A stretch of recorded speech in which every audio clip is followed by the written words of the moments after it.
All right, great. Let's get started. Welcome to another episode of DigiChem Dialogues. This is the event where we focus on bringing the best practices on digitalization in the chemical industry. This is not a Agilis promotional webinar. This is done with the intention of digitalization is relatively new topic in the industry, and there are very few practitioners who have experienced it all. And today we are fortunate to have a guest who is at the forefront of digitalization, not just within his company, but also in the chemical industry. He gets invited to many industry conferences to talk about digitalization in the chemical industry. So I'm pleased to introduce Henrik Hahn, Chief Digital Officer of Evonik. And before I invite Henrik to give his comments, let me read out a brief introduction of Henrik. So Henrik Hahn is a seasoned executive with extensive management experience in the chemical industry. As the Chief Digital Officer of Evonik, which today, just as we start this webinar, it's been announced that he is now a Chief Digital Transformation Officer for Evonik, and that is a broader role that we can ask him what it entails, but you will see this announcement pretty soon in the media. So with this, his role, he's leading digitalization in Evonik. As we all know, Evonik is one of the largest specialty chemical company globally, based in Essen, Germany. He has been instrumental in driving Evonik's digital transformation since 2016. Henrik began his career with Evonik in 1999 and has worked in various roles in technology, innovation, and strategy, including assignments in USA and Belgium. One of his most notable engagements was setting up corporate startup in the field of battery technology. Henrik is passionate advocate of digitalization with the VCI. The VCI is the acronym of a German name. I won't dare to pronounce that, but basically it's an association of German chemical industry, and he serves as a member, also serves as a member of EPSRC Peer Review College in UK. Henrik holds a doctorate in mechanical engineering and degree in economics. We are very, very pleased to have Henrik. Henrik, thank you very much for making time for this event from your busy schedule. Yeah, thanks for having me, Jay. And it's really my pleasure to contribute to this dialogue format. And yeah, if you wonder what is Evonik all about, yeah, we are part of the chemicals industry. Specifically, we are a manufacturer of specialty chemicals. As such, we do stuff that makes tires more fuel efficient, mattresses more elastic, medications more effective, and animal feeds healthier. To just mention a few examples, what specialty chemicals are all about. And while we often contribute only small amounts of material, those contributions really make the difference. And one most recent example are biodegradable rhamnolipids for cleaning and personal care applications. Yeah, as you introduced myself, my personal background, I'm not an IT guy, even though in my entire career, and I'm now 25 years with the company, which also speaks for itself. So I have been always working at the interface between technology, innovation, and strategy. And digitalization, it means basically bringing this together. And I'm happy to have this exchange today. Thank you, Henrik. So let's start with talking about Evonik's digital journey, which almost started with you getting to your role as a Chief Digital Officer in 2016. Can you tell us about the journey, like starting with the phase of experimentation? Let me remind the participants that Evonik is one of the few companies in the chemical industry who has done it all when it comes to digitalization. They have done their own internal startup, they have invested in startups, they have been active participants with most of the platforms that exist today, and they have been pursuing their own digitalization across the business units. So we couldn't have found a better representative to talk about digitalization than Henrik. So if you could walk the listeners through your journey, how you get started, what paths did you experiment with, and what did you choose and why? Yeah, actually, we indeed embarked in our digital journeys a couple of years ago, and 2016 just marks one important milestone. And back then, we indeed set up a dedicated unit, indeed meant for experimentation as a learning and exploration space. And my lesson learned after all these years, and I'm one of the, let's say, longest serving chief digital officers in the industry, at least according to my knowledge. So my lesson was at first is that the digital journey, or what some call even digital transformation, which is more related to my new role, is often compared to running a marathon. Mhm. And at first glance, this seems to be really an obvious comparison. And exploring and integrating the technologies in really all areas of a company does indeed require stamina and staying power. And there are many enthusiastic spectators at the side of the track, but also people who are annoyed by the associated hustle and bustle. However, and that's my first lesson learned. At second glance, this comparison is flawed. In the case of the marathon, the start and finish are known. But with employing and leveraging digitalization in the company, things actually look a bit different. For sure, we know the starting point, and what a surprise, data converted to information is enabling better decision making and even helping to validate a course of action before committing to it. That's the promise. And data obviously lays the groundwork for further benefits of any digitalization efforts, such as efficiency gains and productivity improvements by automating tasks, streamlining workflows, and ultimately reducing also manual labor. And I think all these topics are the usual suspects we have met in our careers. And even before I joined the company 25 years ago, that was, I would say, the mainstream. How can we get better in terms of efficiency and productivity? But coming back to this marathon example and picture, so what is the finishing line? And that's the big difference in my view, and that's at least what is my takeaway. It's a state of mindset. And that state of mindset entails, first of all, that every digitalization use case, you mentioned, let's say, some examples out of the broad spectrum of digitalization, that every use case should address a specific business objective. Sounds easy. In real life, not that easy.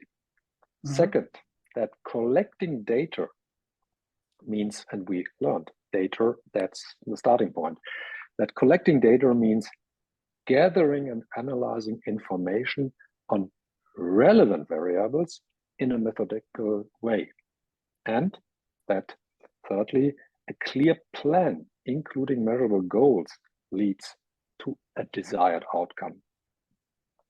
Just doing digital stuff without that plan won't lead to any sustainable result. And last but not least, evaluating the results of your efforts, that leads to long-term success. And that's the painful exercise, because sometimes the gains of digitalization just remain marginal.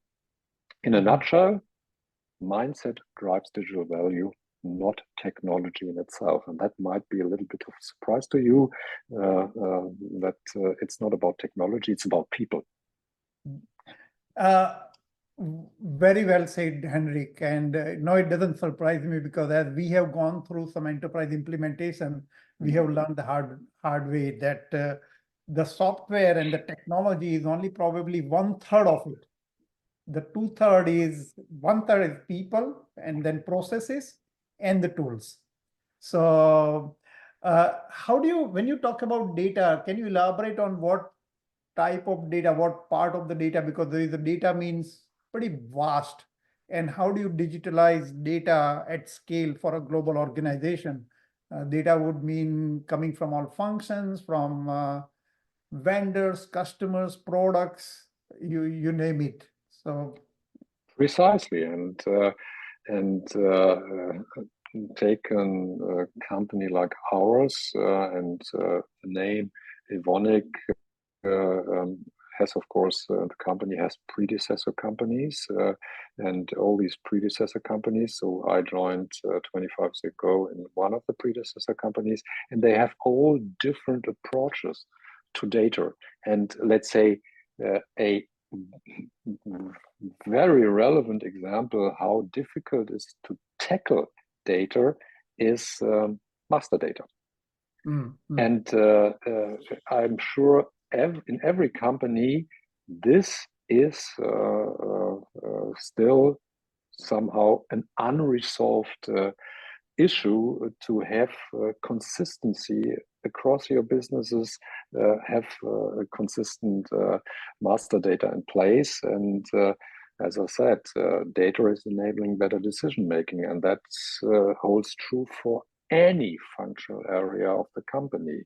And of course, for the more marketing and sales related part, where this might be somehow a new approach, whereas in production and operations, it's, I would say, simply since what we achieved in the entire industry globally, I think was always centered around data and to understand what's going on in your plants and to leverage and convert data into information, and the information then augments, complements the human factor. Right. Great. So let's say you have digitized all your data through master product data management, then you digitize your product data with a PIM solution. Then what are the next steps? What are where do you start your digital journey? You start with digitizing the data, but then what part of the customer journey or the internal functions you choose to digitize and how? So can you give some insight? Yeah, actually, we try to really to embrace data thinking, and I call it data thinking, and acting accordingly in all functional areas, not just confined to marketing and sales, but even more importantly, as you can imagine, in a chemical company, where do you find, let's say, most data, obviously, in research and development. So sometimes and very often these data are unstructured data sitting in folders, files, and whatsoever. And you have to, let's say, extract the information out of the data to make something meaningful out of it.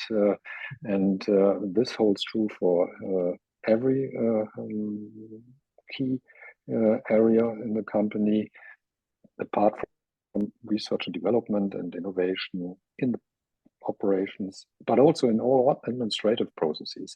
Coming back now to marketing and sales, here the idea is to think about the customer journey in its entirety, and to make it a holistic approach in terms of customer engagement, and be able to offer what the customer really wants.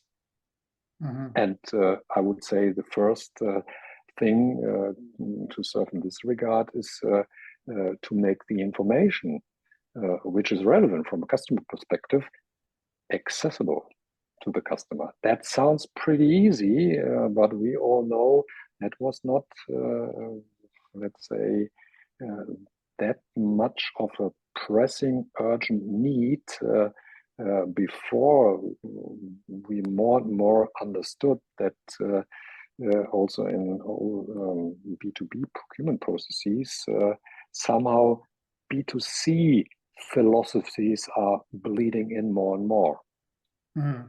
But have your product related information in order. That's of course the first part. Right. Yeah, and then we have seen examples where companies who have rushed to launch e-commerce portals without digitizing product data, the struggle to get adoption, internal as well as external adoption, and making the best out of their investment. Interestingly enough, when we started our e-commerce journey, of course, a very simple question was, how many products do we have? Believe it or not, it was not easy to find a precise and very specific answer to this really simple question. And of course, that has to do with the fact that the packaging units differ. Sometimes we have variations. We have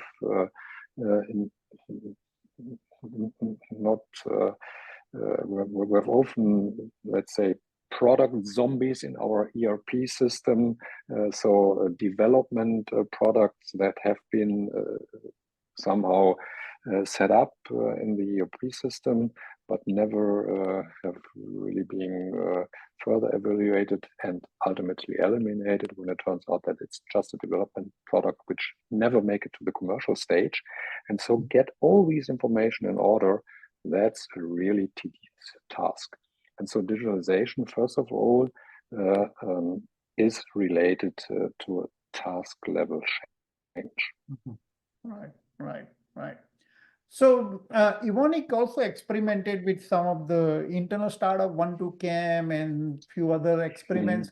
Talk about it. What are some of the lessons learned, and where you are today, and how the path has evolved from those lessons?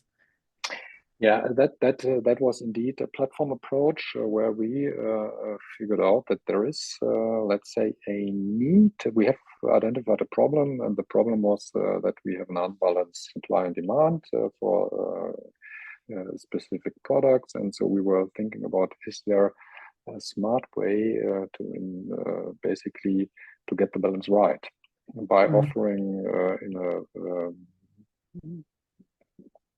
good and convenient way a channel that allows to carry out transaction in a kind of B2C like style. And this was a problem, and we set up a solution to address this problem. We opened our solution. That's the reason that we didn't brand it with the Evonik logo. It was 1-2Chem. Open to our peers, open to our suppliers, open to even our competitors in some regards, because it's the nature of the chemical industry. We all wear at least 3 hats at the same time. We are all suppliers, but we are also customers, and we are also competitors. Nevertheless, it makes sense since we all have the same problem, and here we are talking about, in the end, spot volumes. And the problem then occurred that after initial very promising phase, there was, let's say, such a high demand that our channel simply dried out. And that's frustrating for those who wanted to utilize the platform in order to fulfill their demands. And so we, on the way, did not achieve the right level of traction that justifies also our commitment, our financial engagement, and ultimately, and that was really a painful exercise, since we identified a problem, we had a solution, we did set it up in a really efficient way, and this could only be achieved by partnering, by being active in an ecosystem approach. And then ultimately, unfortunately, we had to give it up because the traction was not there in a sustainable way. Right. But that itself is a pretty good lesson, right? Digitalization is more about, you can, experiment. It doesn't, like one of my customers puts it very elegant way, that by doing a digital experiment, this is not like making a chemical. You're not going to blow up a plant. You can always put it out, do the A/B testing, learn from it, and move on. Because initially, it is going to involve some experimentation. But yeah, and I can tell you the hard part, and I talked about this being a painful exercise. Of course, sooner or later, you fall in love with your own solution. And right, then it's so hard to accept that even though it's a brilliant idea, there are good reasons to ultimately give it up. And that's not that easy. And sometimes people tend to carry on and carry on. And this typically won't yield any happy end, at least long term. right, And so right. also experimenting means that if you have information that won't justify any longer any kind of engagement, then you have to also simply pull the plug. Right, right. Yep, you need to have that rational or impartial view and courage to pull the plug when Yeah, and in our industry, we have also also in the research and development, we have the tendency to wait and being so hoping that times will get better, and then there will be the day. But here in digitalization, you have to more think short term in terms of sustainability. right, right. Well, we have lived through that, so we totally understand that part. Now, where is Evonik today? If you could consider digitalization, start with digitizing the every form of data from every functions, then launching the customer engagement part, and where you go from discovery, engagement, transactions. Where would you characterize where Evonik is on the journey? And for the benefit I of would say we are just now in the transition from digitalization to digital transformation. What do I mean? Digitalization is and can be regarded as the necessary upfront investment that lays the groundwork for a real transformation, because the impact level is often more what I just mentioned, a task level change. Whereas digital transformation ultimately yields also a cultural shift in the sense of data thinking and action. And this means to consequently and comprehensively leverage digital technologies and methodologies for more or less a total organizational overhaul. And we're just right in this transition. So we, what could we achieve? First of all, when we started with our activities, I would say the entire industry faced something like an awareness problem. So why do we need digital? What does it really mean? And back then, the term Industry 4.0, so more production and operations related topics have mattered, whereas let's say a holistic understanding of digitalization in order to achieve this at the board level, but also within the entire organization, we had to raise awareness. And then we had to mobilize the workforce. And I think this worked out really very well. And in the end, with this, we had to make information more accessible. We had to automate process steps within our processes, in our business processes, following an end-to-end rationale. And I think in this regard, we were pretty successful. So check.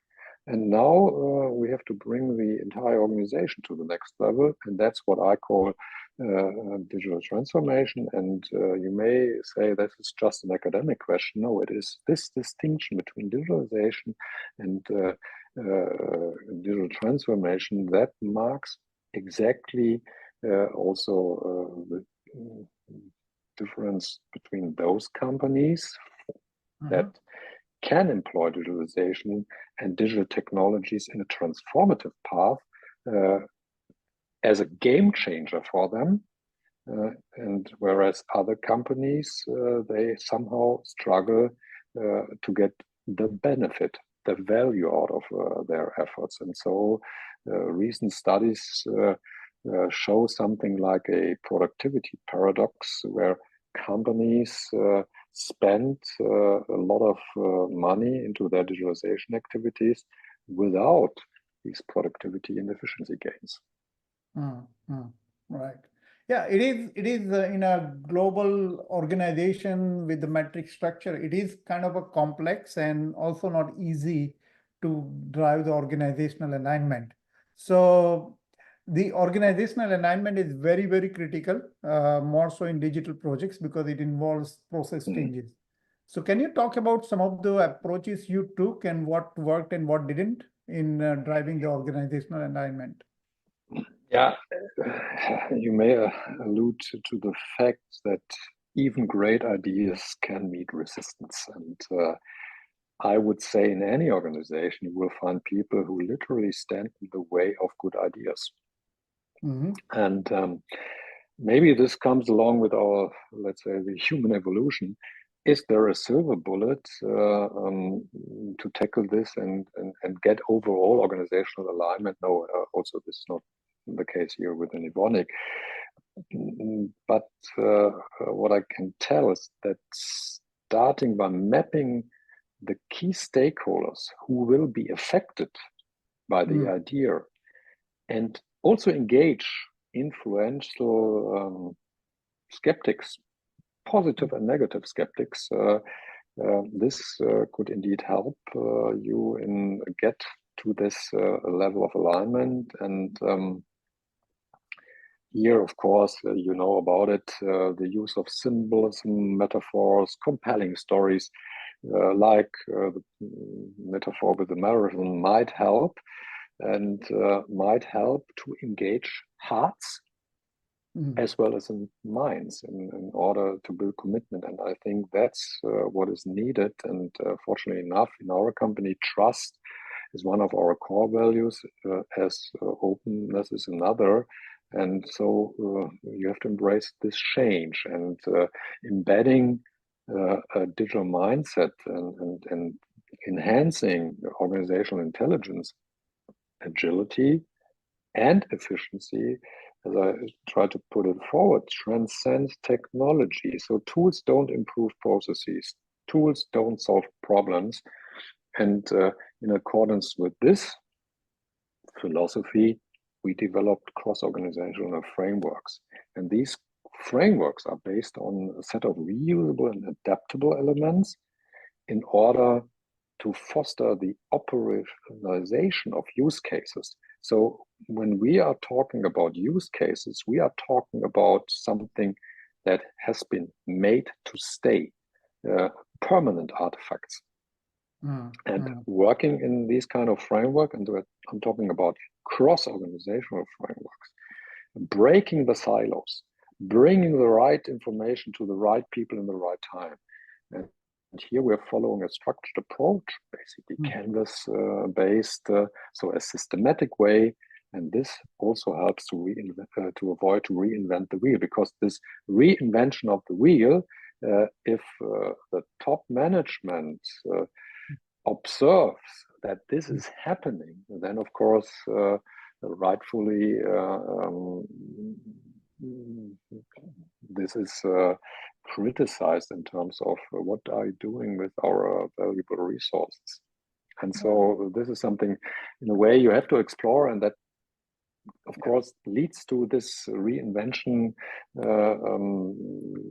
consequence. But in order to have something which you can sustain, such a framework approach helps. And we have frameworks for digital customer experience, for artificial intelligence, and also for operations. And by the way, in the digital age, you're not alone. So partnering, being part of an ecosystem, that's also an important way. So what did not work out is simply to convince people to do something, and people don't want to do anything that changes their usual way of doing things, because they want to avoid the pain, the anguish, the frustration. and also the lack of confidence that goes along with new stuff, with changing the way we have done things, sometimes over decades. And therefore, strategic management is a must for any digital project. Right, right. Yeah, this is it's much more complex than it sounds. So a lot of companies also rely on external participant like consultants versus driving the change from within. What is the approach that you advocate? I mean, I have my own personal experience and conclusions, but I would like to hear from you. How far it is involving cross-functional change, and as you say, this is more of a change management, not about the tools. Yeah. Yeah, it's of course. I think it's crucial that you see that there are ecosystems, that there are technology providers, be it large tech giants, but also smaller companies like yours. And it makes a lot of sense to look out for the right partner where you can align on also on joint goals, not just a classic vendor-client relationship, but to drive forward also topics in a strategic manner.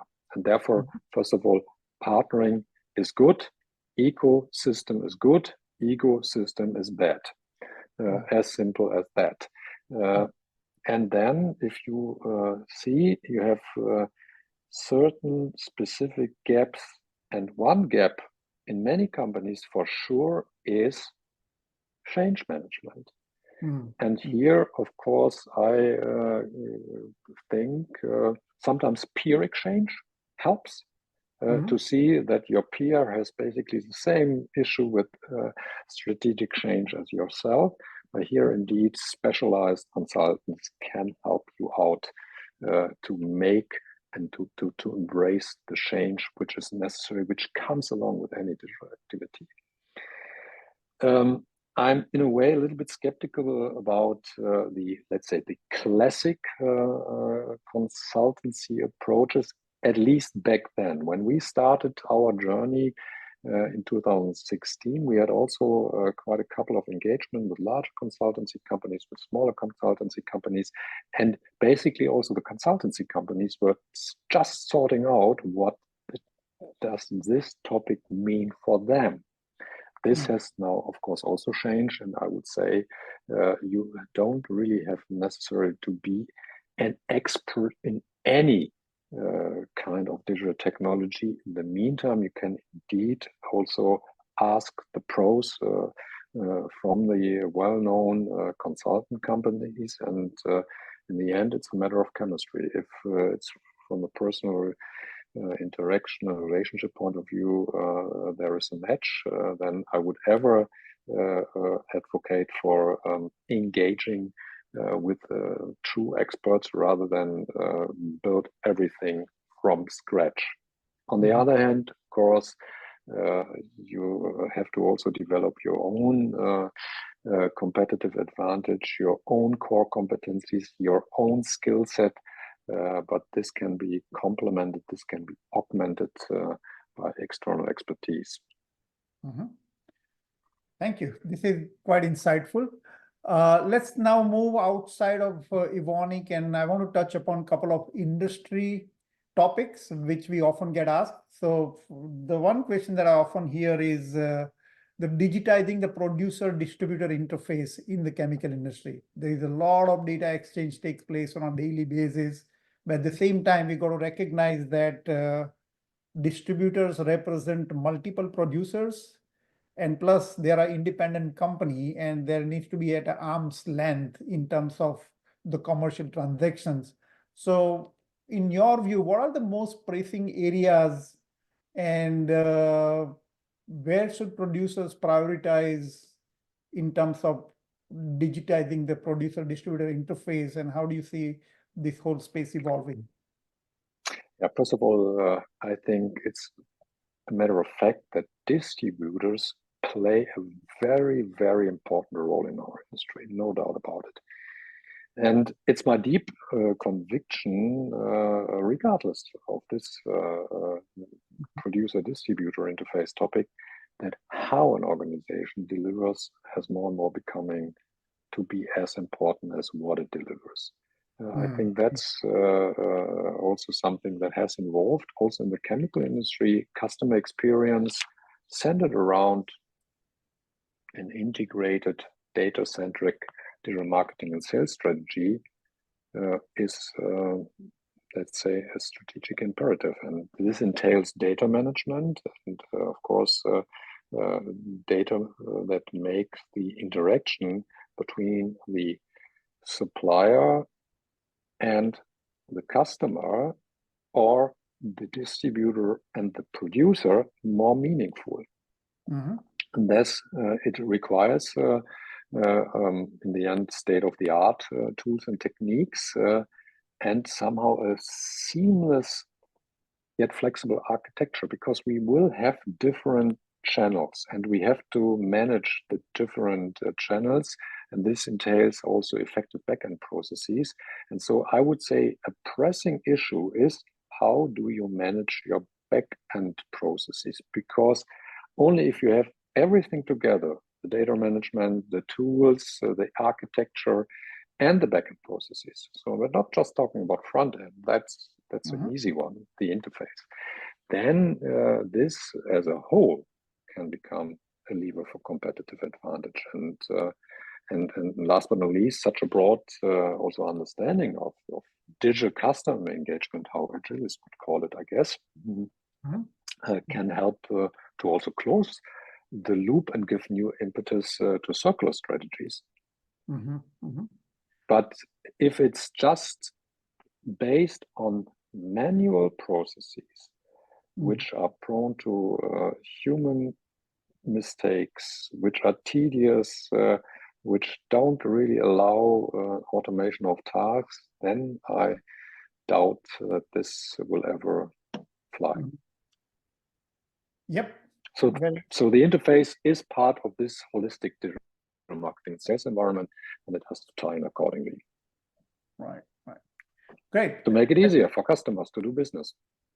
Yeah, I mean, look, as it has happened in B2C, ultimately customers look for omni-channel experience. They can place order anywhere, they can talk to the sales rep anywhere, direct or via distributor, but all they care is that they should be able to purchase not just purchase, but also research the product that they are interested in and buy it from anywhere, anytime, any mode, any channel. Yeah, that's the world that we are heading to. Already there in personal life, and the same experience is expected in B2B space. Now we are about time, but let me get in one question, because no conversation is complete unless we talk about AI. So for sure, what is we get asked quite often. So what are your views on how do we leverage the AI technology in the chemical industry safely? Like everything we do in the industry has to be safe and secure and compliant. So what are your views on that? Absolutely. Also in traditional industries such as ours, the intelligent utilization of data and AI technologies is also clearly now has arrived the mainstream, let me put it this way. And AI can indeed help companies in more or less all industries, so in our industry, to improve the bottom line by being applied in all functional areas. And once again, marketing, sales, research, development, production, procurement, you name it. And here, indeed, advanced mathematical methods provide what I call cognitive solutions. And that's the term we are using within our company. And that stands for converting data into insights and helping to make predictions.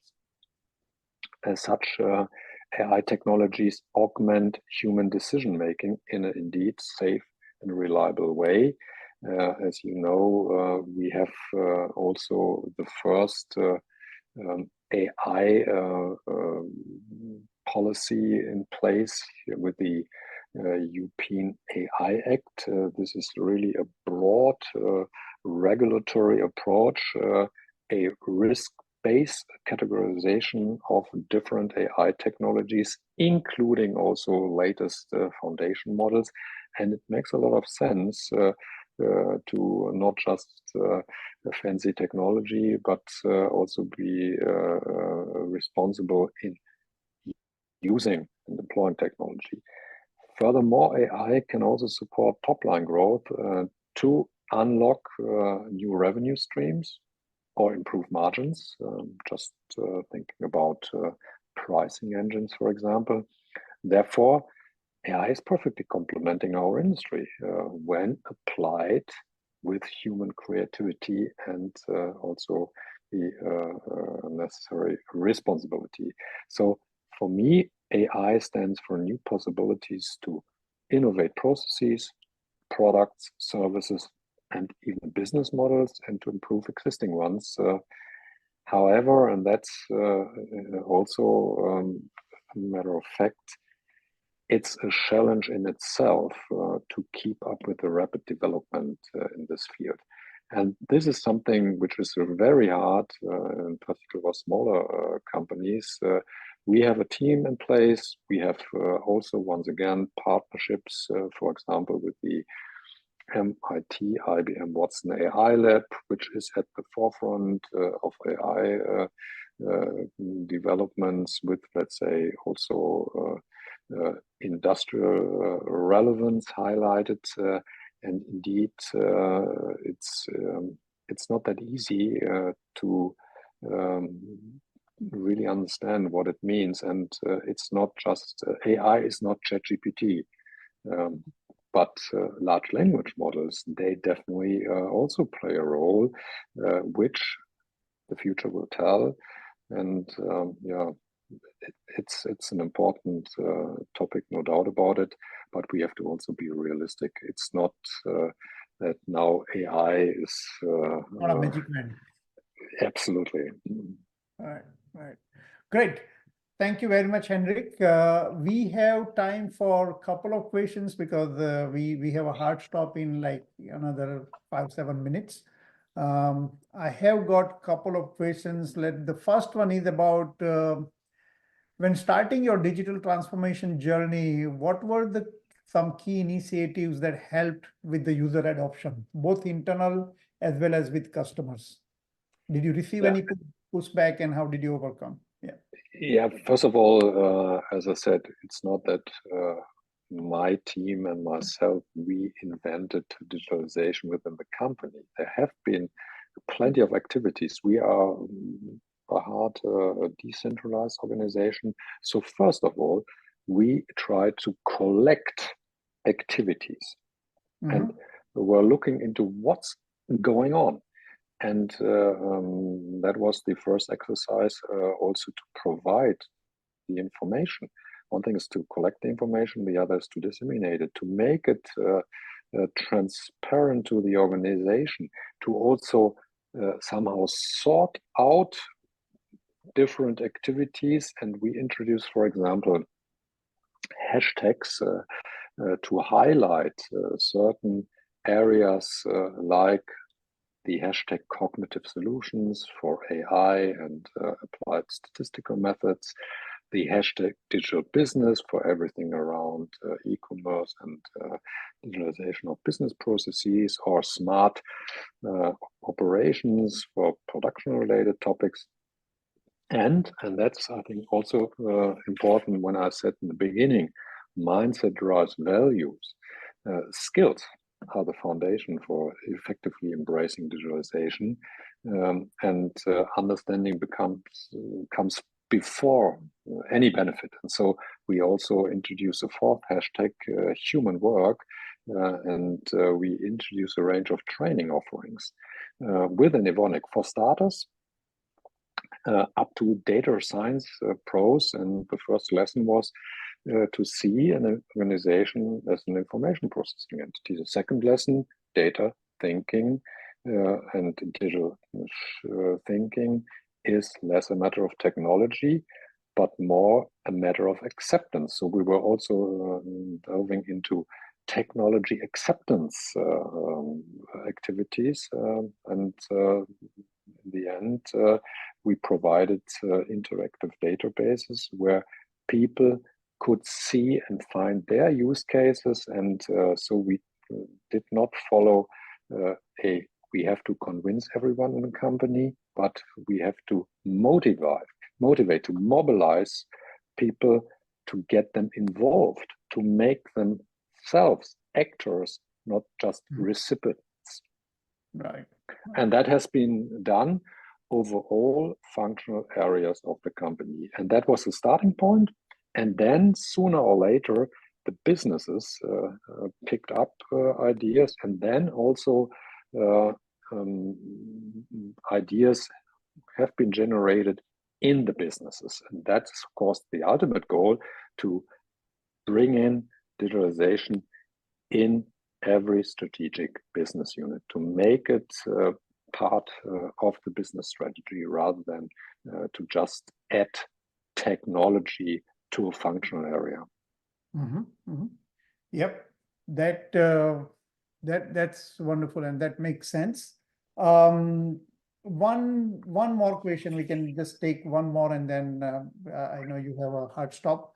So 5 minutes, that's okay. Yep. Okay. What was the most difficult and impactful stage of the customer journey to digitize in that entire spectrum of discovery to transaction? Which part was the most difficult and most it's very hard to tell. It's always the question, what is the biggest challenge? I can tell you the biggest challenge is the sum of all the small challenges. And the small challenges is that on the one hand, you have to encourage people to try out things, also try out things related to what you have just mentioned. On the other hand, you have to operationalize use cases to make use cases something sustainable. And on the one hand, you have people who are more the explorers, and it's like with small children. If you have let's say a toy, a child is fascinated by the toy, but it immediately shifts his or her attention to the next toy, which is called the shiny object syndrome. And that is indeed also a challenge that people have to finalize their use case, to bring them in, because that's the boring part, to make it, let's say, an integral part of the way we do business. We do business processes, and last but not least, also to find the right level of target agreements, and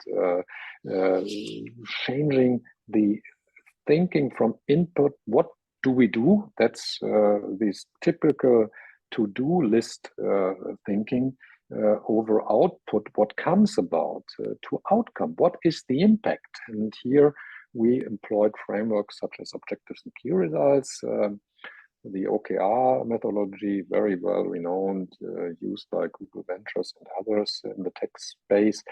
And the OKR splits goals into qualitative objectives and measurable key results. However, also the implementation of these agile frameworks, these agile target agreements is also a challenging task. So you cannot just decide now we go agile and everything works out automatically. And sometimes agile is also the wrong project methodology. There is good reason to sometimes, for example, if you just automate a task, to follow a classic waterfall approach. Right.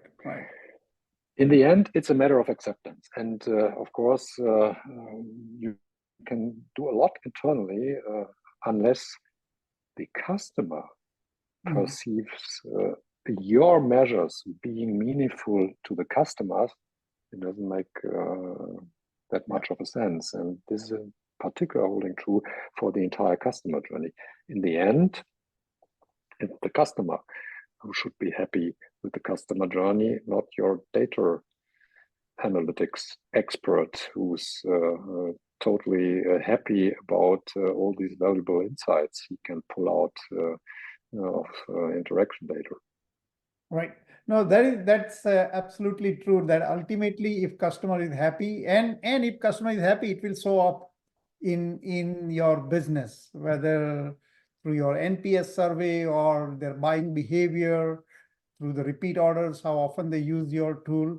And then, like you said, it's not about the shiny object. Ultimately, delivering business case is where the rubber meets the road, and that's the tedious, difficult part, but that's where all the investment gets justified. So that's that's where the organization needs to focus. Henrik, thank you very much. We are at time. Do you have any parting message? And if people want to reach out to you, how do they reach out? Yeah, please, you can find me via LinkedIn in the first place. Actually, you can also drop me an email. It's relatively, if you can provide my email address, I think it's so simple, and I'm happy, to share insights and just reach out. As I said, it's in the end, you're not alone in the digital age, and thank you for this opportunity to briefly tell and share a little bit what we have done in the past, and maybe one also question I frequently been asked is, if you were to do it all over again, what would you do differently? And in a way, I would do it relatively in the same way, but somehow differently, in the sense that I think after practicing a more laissez-faire digital leadership, there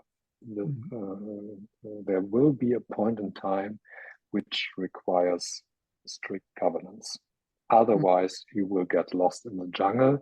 And please see governance as an enabler, not as an impediment. Since this, what we also observed in our company, this mushrooming of tools, confusion around roles, responsibilities, that's not helpful on the long run. But there is, I think, a good point in time where you can allow this more explorative attitude, but sooner or later, then it makes sense to have some guiding principles. Right. Absolutely. So thank you very much, Henrik, for sharing your insight. Thank you for your time. And once again, congratulations on the new role and all the best for the next journey. Thanks a lot. It was a pleasure, and have a great day. And yeah, thanks for listening. And thank you. Thank you, looking forward to our next meeting. Bye.